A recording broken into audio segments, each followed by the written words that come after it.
World Health Organization today declared the coronavirus a global pandemic.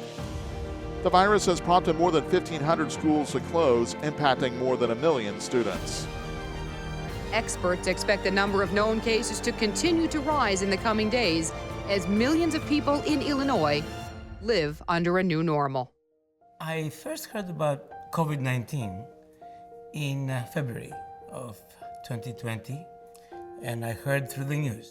Now, a short time ago, the World Health Organization declared the outbreak an international public health emergency. The concern started to grow when it was very clear that the disease was moving to a pandemic stage. It wasn't going to go away easily, and we had to prepare for the worst case scenario.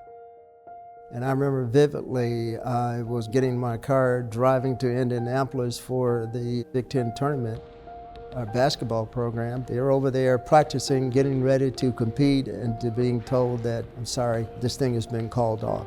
I have some somewhat shocking news that I am being told right now, and that is that the tournament, as of right now, and again, this is literally something I heard within the last 30 seconds, is being canceled. The tournament's off. I know we're all disappointed. We'll stay focused, we'll stay on the ready, we'll stay primed, and see where this goes. So, all right. Family on three, family on me. 1, 2, 3, family. The NCAA had called everything off, as well as the Big Ten. And so it was a very uncertain period, very disappointing period. Given the fact that we are an international campus, one of the first things we wanted to do is make sure that we look after the campus. We're fortunate to have researchers that specialize in computational biology, basic physics, the exponential growth of things like infections. Sergei Maslov is a faculty member in bioengineering. Nigel Goldenfeld was a faculty member in physics. They played a critical role because they actually did the modeling of the pandemic spread. 1 week in early March 2020, Nigel Goldenfeld sent me a very short write-up providing me with an estimate of how quickly this pandemic is going to overtake the state of Illinois and why we need to act now. It did help us understand and get a better feel on what we were dealing with, because I remind you, nobody in recent history has ever dealt with a pandemic. It's more than 100 years ago from the Spanish flu. So we had no roadmap to go by. Their predictive analytics was responsible in part for me making the tough decision to move the university remote, and was perhaps the most difficult decision I've had to make in more than 43 years in higher education.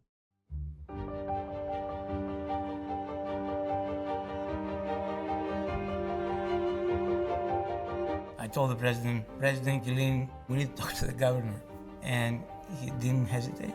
We knew that the governor was moving quickly. He called for a meeting, and it was 1 week later, I believe, that the decision was made to pretty much lock down the state. In my discussions with these experts, I've asked for honesty and hard truths. Well, they've come back to me with one inescapable conclusion.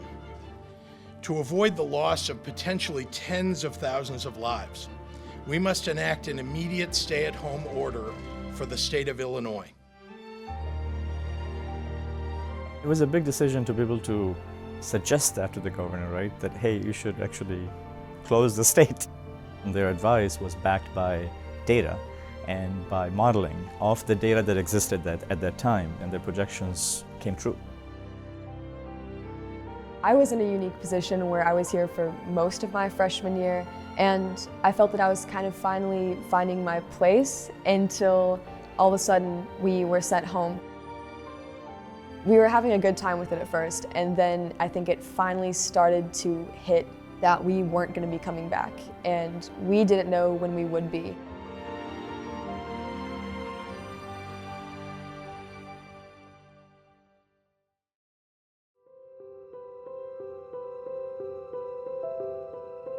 The first thing that crosses my mind is, I do not know how long this will last. I know people are scared, so we need to find a way to make sure that come fall of 2020, we are back on campus. People were tired of being online, being on a platform where you couldn't make friends. We needed to create that sense of belonging and provide them the collegiate experience that they so richly deserve. Testing was something that everybody was looking for. This is the way to go in order to manage the pandemic and minimize the impact it can have in terms of loss of life. Multidisciplinary approaches to solving a complex issue is a part of our DNA. That really did play out in the way that we created the COVID-19 saliva-based test. If there's one person to lead this testing efforts, is Marty Berg. I had been trying, and I think like a lot of people, trying to find ways to contribute. When Andreas made that phone call and asked me to lead the team, I was most excited because it felt like there was a general spirit of let's fight and a real opportunity to hopefully make an impact. So I jumped at the chance. First person I called was Paul Hergenrother, and honestly what I said to Paul is this is our shot, right? So now lots of back and forth about how could we do this safely. One of the things that really kind of struck me was we really needed a holistic approach. So we called it SHIELD, Target, Test, and Tell, to reflect the comprehensive nature of this problem. Paul, very bravely and courageously and brilliantly, took on the task of figuring out how to test up to 20,000 people per day. I became pretty intrigued by what the NBA was doing. They had this bubble. If we could create a bubble around our campus, of course, not possible to have a totally impenetrable bubble, but something very similar where we tested everybody multiple times, isolate people before they can infect others, then that could allow us back in a safer way. It was really important to get people with a lot of different scientific backgrounds. I issued invitations to them and explained the situation, that this was a Manhattan project, a 6-week sprint. We needed to develop a new test. The possible team members, they were from different departments. I haven't worked with them before. None of us had any experience with COVID, obviously, and we don't even have a lab where we will begin all our experiments. I, of course, accepted the challenge. I like challenges. It was intense, especially at the beginning. Everything was in short supply. So you couldn't get access to swabs, couldn't get access to the viral transport media, even PCR machines, right? Because everybody needed them, so the whole world was buying them up. We had a huge advantage, obviously, being a very large, totally top-notch research university, is because a lot of these things were on campus. Paul, I think, personally went and picked one up and drove it over to the veterinary diagnostic lab. We were so lucky. I mean, everybody we called said yes. There were huge challenges, but as a community, we came together and knocked them down. The preliminary data suggested that you could actually detect SARS-CoV-2 very sensitively in human saliva. The problem is that it still had some of the key supply chain bottlenecks. It was Paul who proposed we could jump straight from the saliva to the PCR machine, and trying to find a way to do that became the mission of the team that he was leading. It made so much sense, right? We're wearing masks because of how the virus is spread. And so to test the fluid that is most responsible for the spread made a lot of sense. We're asking people to get tested twice a week. There's no way you're going to swab them, right? So just the simplicity of it kind of opened the possibility, at least, that it could happen. The biology of the virus is that we know SARS-CoV-2 is an RNA virus. You need to open up the virus in order to release the RNA, but as soon as you release RNA into saliva, RNA will degrade because of all the enzymes in saliva. So the challenge is, what extra steps do we do in order to protect the RNA and still have enough material that can be amplified? The solution that the team discovered was super simple. The samples arrive, and without having to open the tube and apply any additional reagent, they're simply placed in a 95°C water bath that inactivates the virus. So it's much safer for the people working in the lab. It breaks the virus open and exposes its genetic material. So that's how you skip the RNA isolation. And it turns out that the simple heating step was a huge finding. I mean, that is the epicenter of the COVID Shield assay. We knew as early as the 3rd week of May that we have a working test. All we needed to do was try to bring it closer to how it's going to be like in the real world.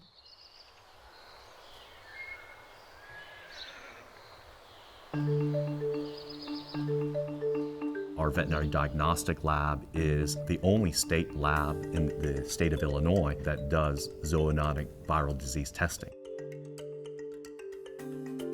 It made perfect sense to have Ground Zero Lab be within the veterinary diagnostic lab. We did have people that were involved in diagnosing COVID-19 in the Bronx Zoo tigers. We could use that experience to really pivot to a much larger level, looking at actually people with the saliva. But we did have some existing expertise, and we need to assemble a lab that is going to have all the trained personnel, all of the equipment to actually do a readout that performs just as good, if not better, than what is commercially available. And it was a lot of pressure for everyone on the team to be successful. Towards the end of July, we had deployed kind of pilot study on campus, and we got up to like 1.5% down to something like less than 0.5%. And seeing that happen was what made me feel really optimistic that we had an opportunity to make this work.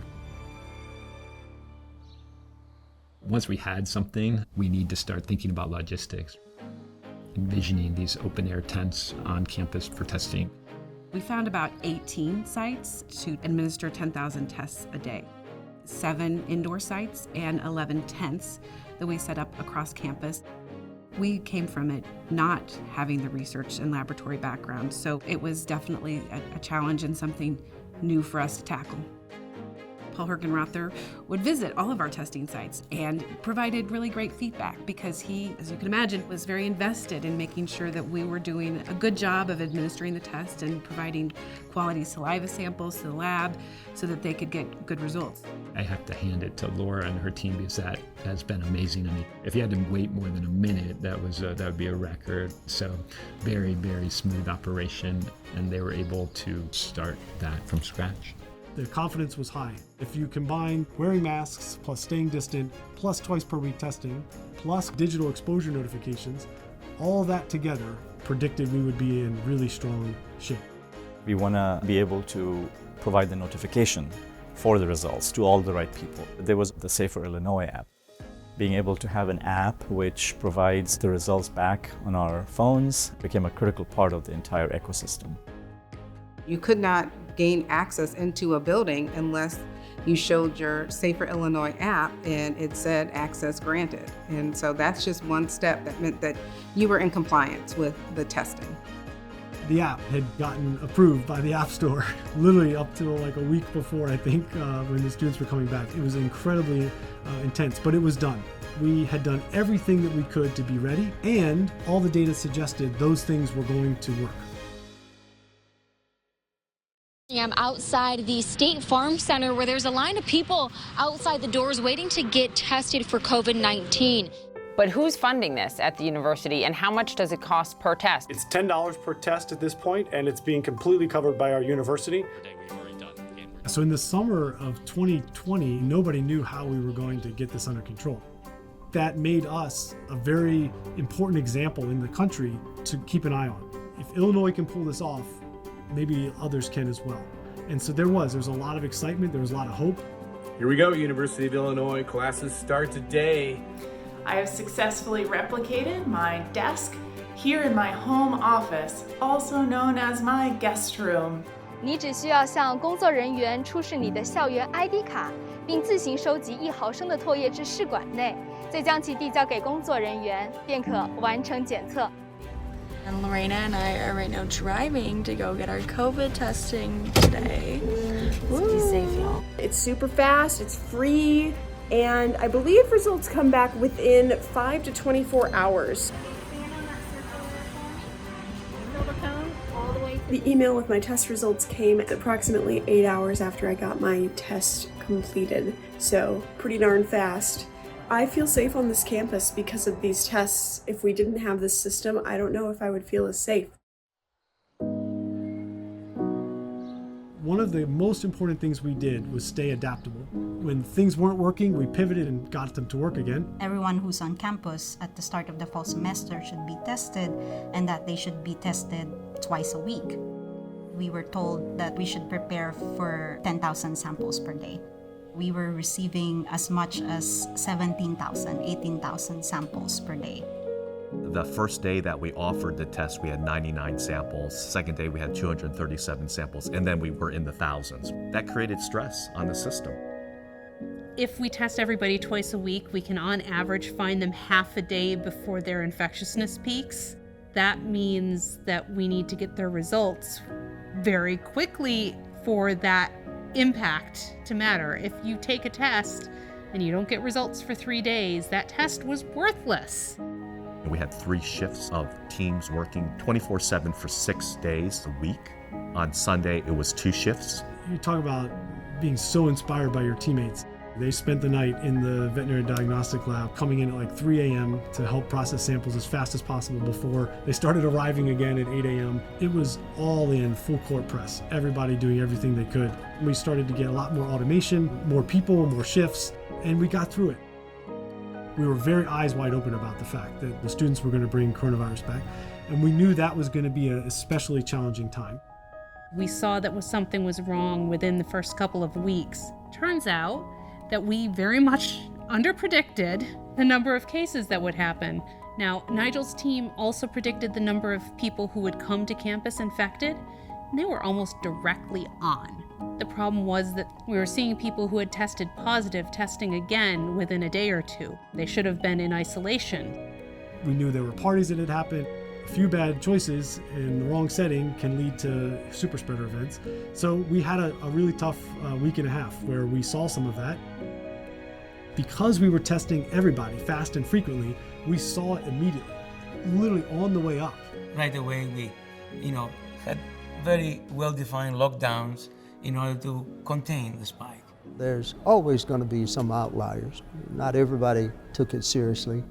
The majority, 99% of our students took it very seriously, and that's why we were able to mitigate COVID-19 spread and to keep face-to-face instruction at this university. What we found is that those who said that they attended class in person were less likely to test positive overall, and it took them longer to test positive. That's because in order to go to class in person, you had to test regularly. I didn't want to put my other classmates at risk, and knowing that they most likely were doing the same thing made me feel a lot more at ease.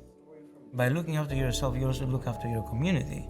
Communities united can deal with the worst thing that can come their way. When you have so many people together, you worry about outbreaks. The community was very uneasy for obvious reasons. There was really no connection between infection among the undergraduates and infection in the community.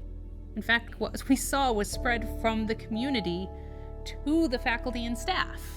We have one of the lowest death rates in the state of Illinois. And I have not seen students from this community campus needing hospitalization. That's not accidental. It is because of planning, and it's also because most individuals are conscientious and they are following public health guidance. In fact, not just doing it, but going above and beyond. There was parts of fall 2020 when 2% of the national tests were being done in Urbana-Champaign. I mean, that's an amazing statistics if you think about it. So I had friends and relatives and colleagues all over the world that knew about what we're doing in Urbana-Champaign. We weren't testing just to diagnose the problem and understand how we were doing. We turned testing into offense. We began the semester less than 0.5% before the students came. We had our spike, and then we kind of get things down, and we ended the semester less than 0.5%. This is how we were able to keep campus safer and community safer, and I think overall is a really important and exciting success story for the university community.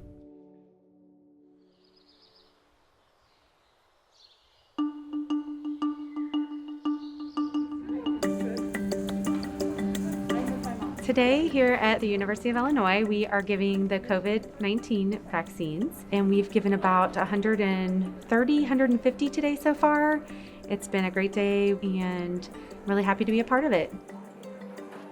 We were the first community that actually had an entire plan for vaccination in place. So the governor actually came here, he sent his team of emergency response staff who were responsible for setting up mass vaccination clinics all across Illinois.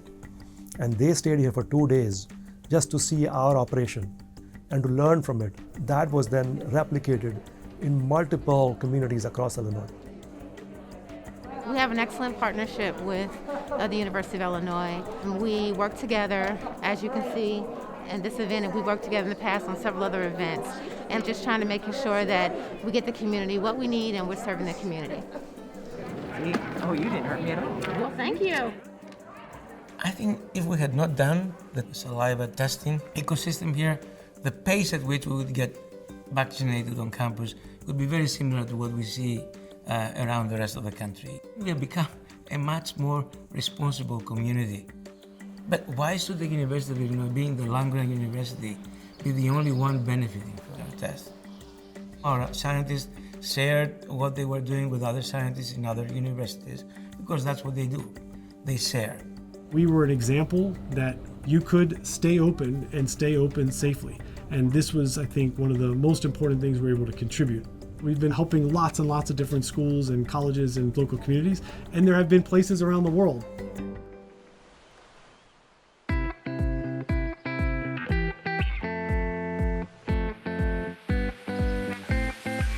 We actually worked together closely with a group in New Zealand who reached out and asked for help in standing this up in their country. We were very grateful for the support that we received from Illinois in providing a lot of scientific data to our health officials to assure them that the science behind this test was as strong as it was. Today, we operate 16 public collection sites around New Zealand, 182 different collection sites and a private network for our private customer base as well. University of Illinois is just this incredible scientific juggernaut. The amount of people that they've helped in New Zealand, keeping businesses going, protecting our Indigenous population, it's touched every aspect of New Zealand society. It's been an amazing global collection of partnerships, and again, I think it reflects the tremendous power that we have to really think way beyond just our local community and hopefully do things that are going to make a big difference, even worldwide. It's an amazing Illinois story. We continue to aim high and think about all the other impactful things that we can do in the future. One of the reasons SHIELD worked is that Illinois has a culture of collaboration. The faculty who were on the SHIELD team, they believed in impact before the pandemic even started. So you bring us together and you say, here's a big challenge. We're going to work on it because this is what we do. It was a tremendously rewarding experience for me. I really learned a ton, and I'm so happy to be part of that story. The thing that's easy to forget is just how implausible it was at the beginning. Just really grateful that they let us try, and that now it's able to help so many other places and people. There's a lot to be said about just the perseverance and the determination of our students, especially, to want to come back to campus, to want to continue to learn and keep pushing forward. But I can tell you there's nothing that's been done. I don't care how many Big Ten championships you win or Rose Bowl championships you win, there's nothing that's garnered greater recognition and respect for this university than what we were able to do during COVID-19. It's good to know that there's this part in the heartland of America that is able to do things because people come together no matter what the challenge is and say, yes, we'll make it happen in a way that people say, Urbana-Champaign, the center of the universe.